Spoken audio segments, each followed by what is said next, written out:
Ready. Hi everyone, we're working with SpaceLab. My name's Chloe. I'm Anastasia. I'm Maggie. I'm Evelina. And we're inviting you to build your community with us. So we want to talk about some problems facing a lot of people in the build community. So that includes solopreneurs, small architecture, design, and construction firms, and individuals who work in those industries. They often face high costs for career growth, and due to a lack of designated office space, since a lot of them often work remotely, they face an issue of a lack of legitimacy to clients, as well as a lack of productivity due to working from home or from coffee shops and stuff like that. So it can be hard for them to have access to a distraction-free environment, meeting space, as well as other office equipment to help them with their day-to-day work. And so we as a team envision a future in which the build community has the resources that they need in order to properly expand their businesses. We want for them to have higher quality projects, ability to network within the community, and smart solutions for cities that those that they are serving are able to have the best solution possible. And with that being said, SpaceLab is targeting two major customer segments, including urban innovators without an office space. So through their co-working office, SpaceLab is able to provide meeting room access, networking opportunities in an ideal location within the financial district of Detroit. And in doing so, they're able to promote networking, productivity, and just overall being able to grow their businesses more quickly. They also target professionals without a Detroit address, so that they're able to have professionally managed mail and a mailing address in Detroit, since oftentimes these professionals don't have a business address, so they are able to, through these things, they're able to establish more legitimacy through SpaceLab's address, as well as save time from doing things like mail so they can be more productive with their time. At SpaceLab, they have multiple capabilities, including expertise. Karen herself used to work within architecture, so she has a lot of connections as well as knowledge about different resources that people within that community need. SpaceLab also offers many resources in the office. It's basically a turnkey operation. People can go in, they can start with their job. They also offer an awesome community of many people within that built community so that they can learn from each other and network with one another. So the revenue can be divided into two main streams. The first is the virtual mail that Maggie spoke about, and the second is the shared or private office spaces. So depending on the needs of the business and their budget, they can choose the price from our tiered pricing system. So it can range from $200 to $350 for those shared and private offices, and then for virtual mail it's like $70 to $80, and then the private office spaces can range from $700 to $2,000. And then last year the revenue was $207,000. So with a profit margin at 57%, that's about $117,000 in profit. And overall, our main emphasis for the key activities is just building these client relationships. So acquiring members, maintaining these relationships, and focusing on customer service so that we can retain them. And then the secondary focus is overall just building maintenance. So cleaning costs, food costs, and sorting the mail through the virtual mail service, things like that. And overall, when we spoke to our customers, they really emphasized this value of the networking opportunities that they got from SpaceLab. So we want to lead into that more. Specifically, Emmanuel spoke about how he had no complaints, but really seeked more in the resources that we provide through our networking. So now we can talk about how big this opportunity really is. So the space, or the co-working space industry is huge, with an estimated total addressable market at $26 billion, so a very big opportunity. The market stage for this industry is currently in its growth stage. In around 2019, this industry started to skyrocket, with demand continuing to increase in recent times. The market type is resegmented, so the co-working industry has a set market type. However, SpaceLab is addressing a new market towards the build community. That's what we're really trying to hone in on. And then as for our estimated serviceable obtainable market, we set this number to be about $500,000 that we can reach in the near future. So how do we sell our product? There are three main ways of promoting the SpaceLab product, which are third-party listings, search engine optimization, which just means that when you search up a co-working space in Detroit, SpaceLab will be at the very top of the list, as well as utilizing social media to market towards potential customers. For our channels, the way customers can reach us is through our brick and mortar store as well as the company website. And then as for our market forces, we see that our competitive advantage over our competitors is primarily our product because of the resources and the amenities that we're able to offer, as well as the experience due to the great networking opportunities people can have and the kinds of individuals that you can interact with at SpaceLab. So the team. Karen Byrne, she's an architecture herself. She is the co-founder, CEO, and community manager at SpaceLab. You often see her right in the office, ready to help people. She's essentially an on-site consultant. Then we got Bobby Byrne. He's the accounting expertise of the business. He's a co-founder and the COO as well. Mary, she's the office coordinator in the office. They're currently looking to expand their staff, particularly a community manager. And also Professor Tarver is a key advisor for SpaceLab. One thing about this team is that they are Detroiters. They know the city, they work with the city, and they have a lot of connections to many local businesses. So through our customer discovery, we learned many things. One of the things was Karen is the glue, and she's what brings the people in, and she wants to makes them stay. In every single interview, they had some type of connection with Karen. She is the common denominator.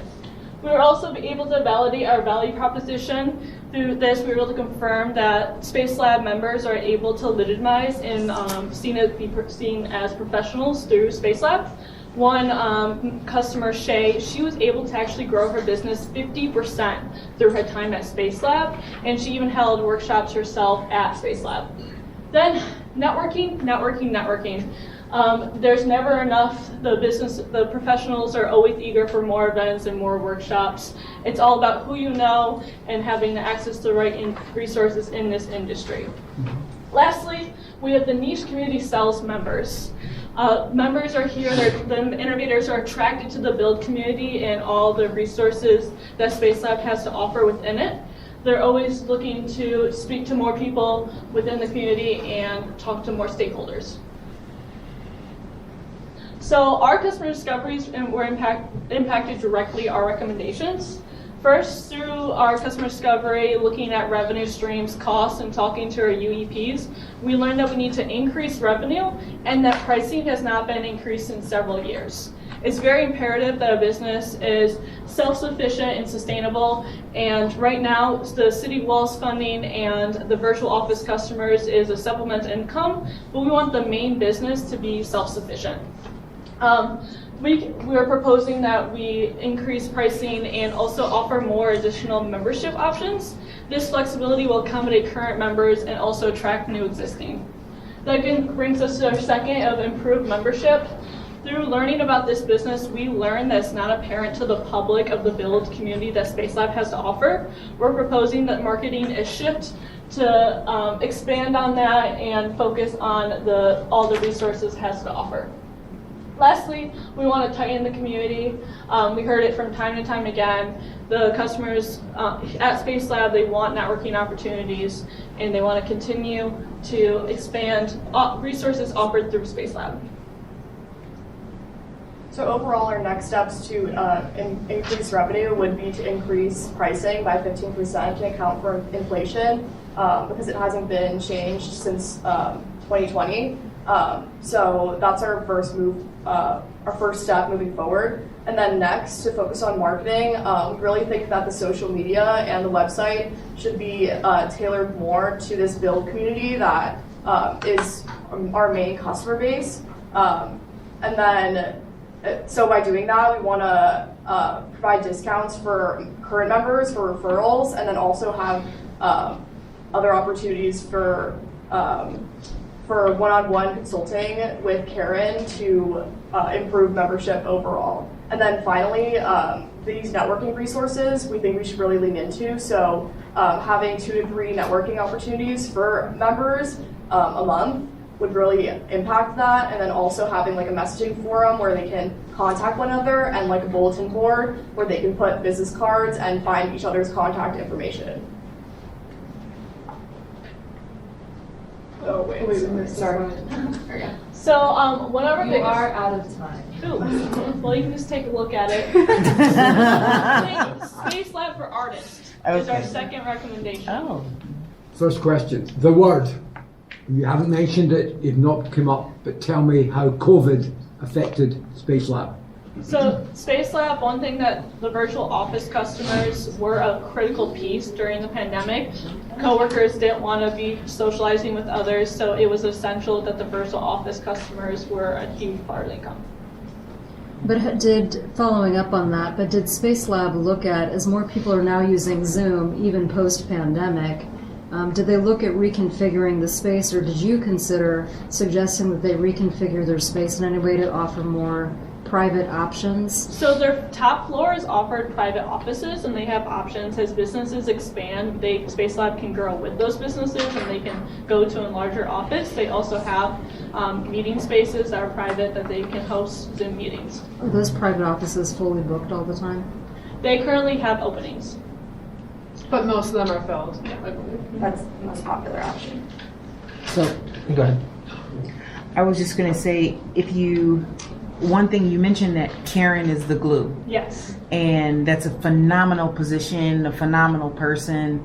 But if Karen chooses, like many entrepreneurs do, to step away or to do something else, it would be useful for them to have either Karen do some succession planning, or have someone else on the team do some shadowing and figuring out what is that special thing about Karen that they could carry forward, and to the point about post-pandemic, or if there's another business change, or even in the second location, that they still have that great energy and draw. Yep, and that's exactly to the point. One of our ideas was to kind of start documenting. Documenting is a huge part when you're having stepping away, and also almost offering those resources in a booklet to members that they would be able to connect on their own without Karen.